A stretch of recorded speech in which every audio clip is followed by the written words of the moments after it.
That's my worst. Hi guys. Hello!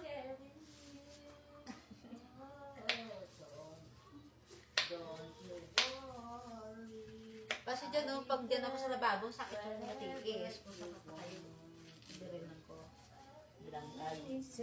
We're preparing our bayan for lunch. For lunch. Lunch walang sabaw. Baliktad tayo Guys, what's our viand for today? The bitter gourd is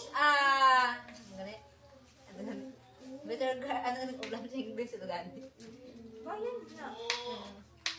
No guys, our viand today is Philippine. gourd. Philippine. With egg. No joke.